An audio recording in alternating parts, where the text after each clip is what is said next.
নমস্কার, অভিষেক টক ইউটিউব চ্যানেলে সকলকে স্বাগত জানাই। আজ আমরা আলোচনা করব চতুর্থ শ্রেণীর পাতাবাহার থেকে উপেন্দ্র কিশোর রায়চৌধুরী লেখা নরহরি দাস গল্পের অতিরিক্ত প্রশ্নোত্তর ও ব্যাকরণ নিয়ে। এর আগের ভিডিওতে আমরা নরহরি দাস গল্পের হাতে কলমে প্রশ্নোত্তর নিয়ে আলোচনা করেছি। যদি তোমরা সেই ভিডিওটি দেখে না থাকো তবে অবশ্যই আমার চ্যানেলটিকে চেক আউট করে নিতে পারো, বা এই ভিডিও ডেসক্রিপশন বক্সেও তার লিঙ্ক দেওয়া থাকবে, সেখান থেকে গিয়েও তোমরা ভিডিওটি দেখে নিতে পারবে। তো চলো আজকে টপিকে ফিরে আসি। তো প্রথমে আমরা নরহরি দাস গল্পের ব্যাকরণ নিয়ে আলোচনা করে নেব। দেখো, প্রথমে আছে ব্যাকরণের বিপরীত শব্দ। দেখো, ভিতরে থেকে হবে বাইরে, বড় থেকে ছোট, যেতে আসতে, ধরবে ছাড়বে, ভয় থেকে নির্ভয়, এলো গেল, কাছে দূরে, ভালো মন্দ, ভারী থেকে হবে হালকা, চলো এসো যাই আসি, যাবো থেকে হবে আসবো, কাল থেকে হবে আজ, সেই থেকে হবে এই, গিয়েছিল থেকে হবে এসেছিল, অনেক থেকে হবে সামান্য, ভিতর থেকে হবে বাহির, ভালো থেকে মন্দ, কালো থেকে সাদা, ভয়ে থেকে নির্ভয়ে, অন্ধকারে থেকে হবে আলোয়, জিজ্ঞেস থেকে হবে জবাব, বুদ্ধিমান থেকে হবে বোকা, লম্বা থেকে চওড়া, আমি থেকে হবে তুমি, মোড় থেকে হবে তোর, বাবা থেকে হবে ছেলে, সেখান থেকে হবে এখান, ওখানে থেকে হবে এখানে, নিঃশ্বাস থেকে প্রশ্বাস, গিয়ে থেকে এসে, আর আমার থেকে তোমার, বলে থেকে হবে শোনে, বললে থেকে হবে শুনলে, বড় থেকে ছোট, চলো থেকে এসো, সেখানে থেকে হবে এখানে, আমি থেকে হবে তুমি, সেটা থেকে হবে এটা, আমাদের থেকে হবে তোমাদের, বেটা থেকে হবে বাপ, ধরে থেকে হবে ছাড়ে, তোমাকে থেকে হবে আমাকে, এবং বেঁধে থেকে হবে খুলে। নেক্সট আছে, দেখো যে সমার্থক শব্দ লেখো। ঠিক আছে, তো প্রথমে দেখো অরণ্য। অরণ্য থেকে হবে বন, জঙ্গল, এটা আকারটা হবে না, ঠিক আছে, জঙ্গল এবং ঝোপ। এরপর আছে ষাঁড়। ষাঁড় থেকে হবে যশু, বিষ, বিষব, বলদ এবং এড়ে। এরপর আছে জন্ম। জন্ম থেকে হবে জীব, প্রাণী, জানোয়ার, পশু। এরপর আছে বড়। বড় থেকে হবে বৃহৎ, বিশাল, বিরাট এবং মস্ত।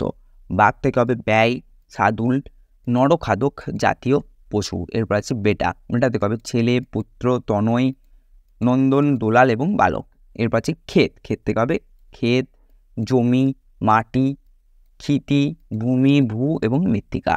এরপর আছে দেখো কুড়ি। কুড়ি থেকে হবে মূল্য, দলম, টাকা, পারিশ্রমিক, মুদ্রা। এরপর আছে রাত। রাত থেকে হবে রাত্রি, সর্বরী, যামিনী, নিশি, নিশা এবং নিশীথ। এরপর আছে ছানা। ছানা থেকে হবে বাচ্চা, শিশু, শাবক, সন্তান এবং। এরপর আছে সাজা। সাজা থেকে হবে শাস্তি, দণ্ড, জরিমানা। এরপর আছে গর্ত। গর্ত থেকে হবে গহ্বর, ছিদ্র, ফুটো। এরপর আছে দেখো সমচ্চারিত ভিন্নাত্মক শব্দ। ভারী।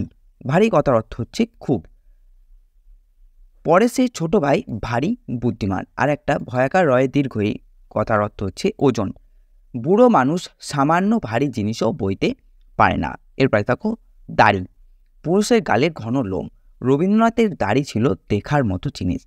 আর একটা আছে দাড়ি অর্থাৎ পূর্ণচ্ছেদ। লেখার ভিতর দাড়ি কমা না থাকলে লেখা বোঝা যায় না। এরপর আছে দেখো গ্রাস। কথার অর্থ হচ্ছে যে মুখে একেবারে যতটা খাদ্য খাওয়া যায়। ব্যাংটাকে গ্রাস করলো সাপ। এরপর আছে গ্রাস অর্থাৎ দখল করে নেওয়া। পাকিস্তান এখন কাশ্মীর গ্রাস করতে চাইছে। এরপর আছে সাজা। কথার অর্থ হচ্ছে সজ্জিত হওয়া। রাজা সাজা যায়, রাজা হওয়া যায় না। আরেকটা আছে সাজা। কথার অর্থ শাস্তি। লোকটার অপরাধের সাজা হলো 10 বছরের জেল। এখন আছে দেখো বাক্য রচনা। প্রথমে আছে মস্ত। বনের ধারে ছিল মস্ত একটা বাঘ। এরপর আছে পাহাড়। বাঁকুড়ার শুশুনিয়া পাহাড় খুবই বিখ্যাত। এরপর আছে গর্তে। গর্তে থেকে হবে ইঁদুর গর্তে থাকতে ভালোবাসে। এরপর আছে মা। যার মা নেই তার জীবনে আনন্দ নেই। এরপর আছে ভয়। বিপদের সময় ভয় পেতে নেই। এরপর আছে জন্তু। গভীর বনে বিভিন্ন রকমের জন্তু থাকে। এরপর আছে ছাগলছানা। একদিন এক পোষা ছাগলছানা একা একা মাঠে চড়তে গিয়েছিল। এরপর আছে এক। বনে ছিল মস্ত এক সিংহ। এরপর আছে মামা। আমার মামা ভালো শিকারী ছিলেন। এরপর আছে জন্তু। বনে অনেক ভয়ঙ্কর জন্তু বাস করে। এরপর আছে রাক্ষস টাক্ষস। গল্পে পড়া রাক্ষস টাক্ষস কেউ কোনো কালে দেখেনি। এরপর আছে জিজ্ঞেস। যা জানা না থাকে তা জিজ্ঞেস করে জেনে নাও। এরপর আছে গ্রাস। বাবা প্রথম গ্রাস ভাত মুখে তুলে বললেন ডালে নুন হয়নি। এরপর যে ছুট। ছুট থেকে হবে সাপ দেখে সবাই প্রাণপণে ছুট দিল। এরপর দেখো নিঃশ্বাস। অনেক আগেই লোকটার নিঃশ্বাস বন্ধ হয়ে গেছে। এখন আমরা এই পাঠ্যাংশ থেকে বেশ কিছু অতিরিক্ত প্রশ্ন উত্তর নিয়ে আলোচনা করব। দেখো প্রথমে আছে 2-1 কথায় উত্তর দাও। প্রথম প্রশ্ন, মা বাইরে চলে গেছে, ছাগলছানা কি করতে? উত্তর হবে ছাগলছানা গর্তের ভিতর থেকে উঁকি মেরে দেখত। মা বাইরে চলে গেলে ছাগলছানা কি করতো? উত্তর হবে ছাগলছানা গর্তের ভিতর থেকে উঁকি মেরে দেখতো। নেক্সট প্রশ্ন, ষাঁড়কে দেখে ছাগলছানা কি মনে করে নিল? ষাঁড়ের শিং দেখেই ছাগলছানা মনে করে নিল ওটাও ছাগল, খুব ভালো জিনিস খেয়ে এত বড় হয়েছে। নেক্সট প্রশ্ন, অন্য বনে চমৎকার ঘাস দেখে ছাগলছানা কি করলো? উত্তর হবে ছাগলছানার পেটে যত ঘাস ধরলো সে তত ঘাস খেলো।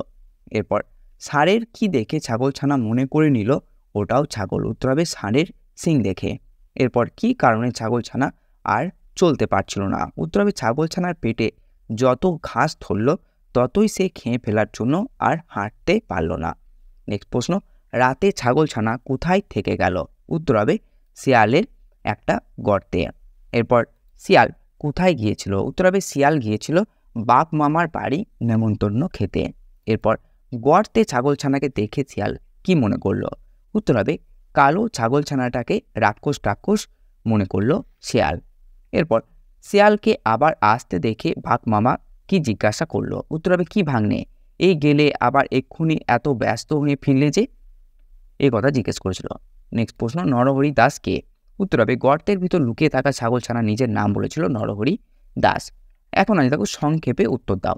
প্রথম প্রশ্ন, ছাগলছানার ভয় কেটে গেলে সে কি করলো? উত্তর হবে মা বাইরে চলে গেলেই ছাগলছানা গর্তের ভিতর থেকে উঁকি মেরে দেখতো। শেষে একদিন ভয় কেটে গেলে একেবারে গর্তের বাইরে চলে এলো।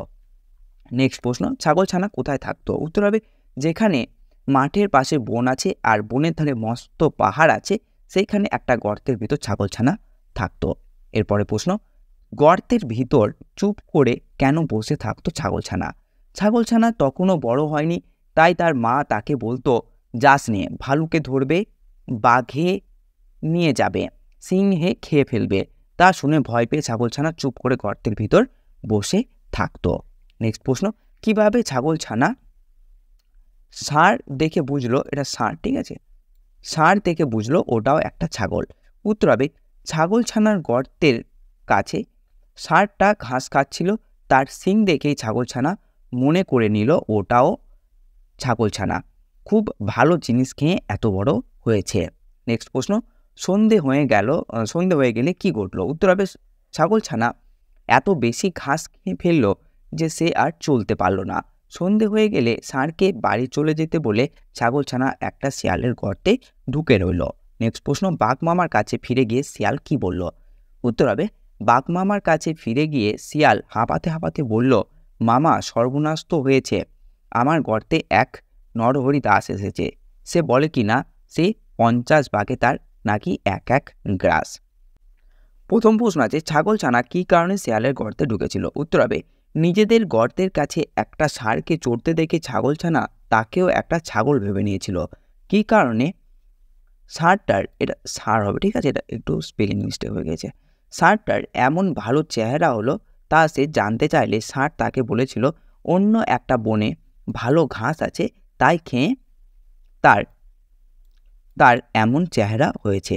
ভালো ঘাস খাওয়ার লোভে ছাগলছানা ষাঁড়ের সঙ্গে গিয়েছিল। তারপর তার পেটে যত জায়গা ছিল সে ততটাই ঘাস খেয়ে ফেলল। ফলে তার পেট এত ভারী হয়ে গেল যে সে আর চলতে পারল না। তখন সে ষাঁড়কে বাড়ি চলে যেতে বলল এবং সেখানে শিয়ালের একটা গর্তে নিজে ঢুকে পড়ল। নেক্সট প্রশ্ন, বাবা গো বলে শিয়াল কেন ছুট দিল? উত্তর হবে রাতে বাঘ মামার ঘরে নেমন্তন্ন খেয়ে শিয়াল তার গর্তে ফিরে এসেছিল, কিন্তু দূর থেকে তার গর্তে কালো ছাগলছানাটাকে দেখে মনে করল সেটা বুঝি রাক্ষস হবে। এই ভেবে সে ভয়ে জিজ্ঞেস করলো গর্তের ভিতর কেউ? তখন বুদ্ধিমান ছাগলছানাটা বলল, লম্বা দাড়ি, ঘন নাড়ি, সিংহের মামা আমি নরহরি দাস, 50 বাঘে মোর এক গ্রাস। এই শুনেই শিয়াল ভীষণ ভয় পেয়ে বাবাগো বলে ছুট দিল। নেক্সট প্রশ্ন, কিভাবে শিয়ালের ভারী সাজা হয়েছিল? উত্তর হবে বাঘ মামাকে শিয়াল নালিশ জানাতে গিয়েছিল তার গর্তে একটা রাক্ষস ঢুকেছে বলে। এতে বাঘ খুব গায়ে জোর দেখিয়ে শিয়ালকে লেজে বেঁধে নিয়ে শিয়ালের গর্তের কাছে এসেছিল, কিন্তু গর্তের ভিতর থেকে জন্তুটার কথা শুনে সে যখন বুঝল যে সেই জন্তুটা এক গ্রাসে 10টা বাঘ খেয়ে নেয়, তখন সে প্রাণপণে ছুট দিল। 25 হাত এক এক লাফ দিয়ে বাঘ মাঠের ওপর দিয়ে বাড়ি ফিরছিল, আর তার লেজে বাঁধা শিয়াল জমির আলে খুব ঠোকর খেতে লাগলো। এমনি করে ছোটাছুটি হওয়ার জন্য ঠোকর খেতে খেতে শিয়ালের অবস্থা কাহিল হয়ে গেল। তো এই ছিল নরহরি দাস গল্পের অতিরিক্ত প্রশ্নোত্তর ও ব্যাকরণ নিয়ে আলোচনা। ধন্যবাদ।